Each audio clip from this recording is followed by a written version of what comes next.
dis-moi pour toi quelle est la qualité première d'un attaquant. Est-ce marquer des buts?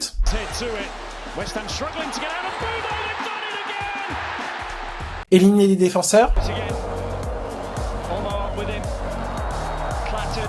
Ou sa capacité à se créer des occasions de but?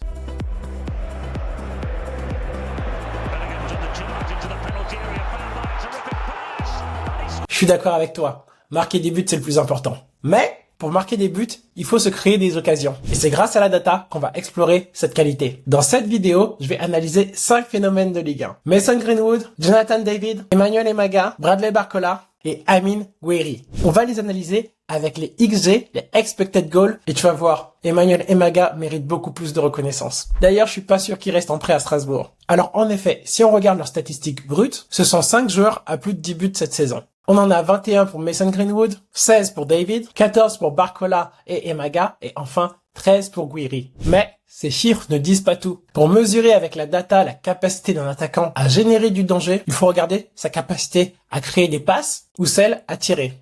Et c'est via le tir qu'on va s'intéresser au XG, expected goal. Mais les XG, c'est quoi au juste? C'est la capacité à se créer des occasions de tir de qualité. C'est une probabilité. Si c'est proche de 0, ça veut dire qu'un attaquant moyen aura très peu de chances de marquer, alors que si c'est proche de 1, au contraire, un attaquant moyen réussira à entrer la balle dans les filets. En général, on peut considérer qu'à partir de 0.3 en XG, on a une bonne occasion. Et au-dessus de 0.38, là, c'est une grosse occasion. À présent, si je prends l'ensemble des tirs de Mason Greenwood sur la saison 2024-2025, on voit qu'il a beaucoup tiré. 120 tirs. Mais plus que ça, pour chacun de ces tirs, alors, il y aura ce qu'on appelle un XG. Plus on est loin du but, et plus l'XG est basse.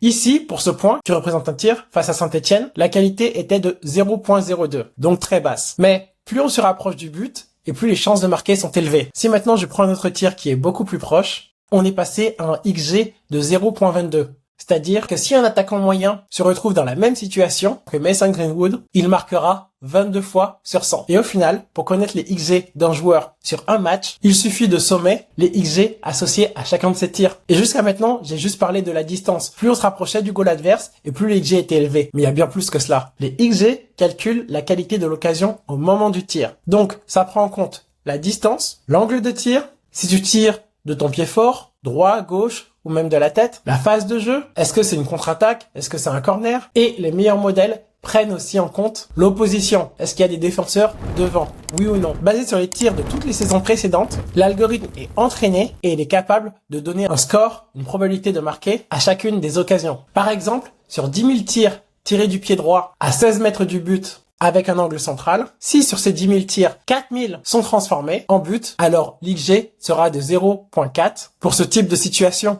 À chaque fois, l'algorithme compare un nouveau tir avec l'historique des tirs dans la même situation. Maintenant, si on s'intéresse à Jonathan David et qu'on regarde ses 73 tirs de la saison de Ligue 1, on voit qu'il a marqué 16 buts et qu'au vu des occasions qu'il s'est procurées, il aurait dû en marquer 16,25, soit 16. Donc il a eu une performance à la hauteur des occasions qu'il s'est procurées. Avec Jonathan David, on voit vraiment la différence des XG. Ici, on a un XG de 0.05, mais on voit que pour d'autres tirs bien plus proches, comme celui-là par exemple, on a un XG de 0.28. C'est une tête et malheureusement, il a loupé le cadre. Mais que les grosses occasions, il a réussi à les mettre.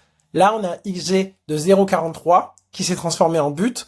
Et si je regarde d'autres buts, 0.41, 0.61, 0.72. C'est vraiment un bon finisseur. Mais comme tu peux le voir, si je reprends n'importe quel but ou n'importe quel tir cadré, à côté de XG, il y a XGOAT, XGOT. Qu'est-ce que c'est? C'est une version plus précise du XG qui va prendre en compte uniquement les tirs cadrés. Le XGOT ou XGOAT pour Expected Goal on Target va analyser la chance de marquer par rapport à où exactement il a tiré. On peut se douter que s'il tire au milieu, là où le gardien est généralement positionné, les chances de marquer sont faibles. Alors que si au contraire, il va prendre le côté opposé ou une lucarne, la balle est plus difficilement atteignable pour le gardien et donc ça augmente les probabilités de marquer. Hey! En passant, j'ai écrit une formation sur le web scrapping. Si tu veux toi-même récupérer des données sur Internet et faire tes propres analyses de foot, avoir les actions minute par minute pour les 4 dernières saisons des 5 grands championnats européens, alors c'est en description. Toi aussi, tu auras les données pour créer des visuels comme celui-là ou celui-là. Bien, on reprend. Donc, contrairement au XG classique qui s'arrête au moment du tir, le XGOAT va plus loin. Il analyse la trajectoire, la puissance, le cadre et même le positionnement du gardien pour calculer les chances que ce tir aille au fond des filets. Sur ce tableau, on compare nos 5 attaquants. On voit que Mason Greenwood a un X-GOAT qui est très élevé. Mais attention, il faut toujours placer les statistiques dans un contexte et les mettre en relation. Ici, Mason Greenwood a marqué 21 buts. Seulement, sur ces 21 buts, il y a 7 pénaltys. Après, si c'est un excellent tireur de pénalty, alors peut-être que son X-GOAT est bien plus élevé, ce qui booste la valeur qui s'affiche. Mais n'empêche qu'il a marqué 21 buts.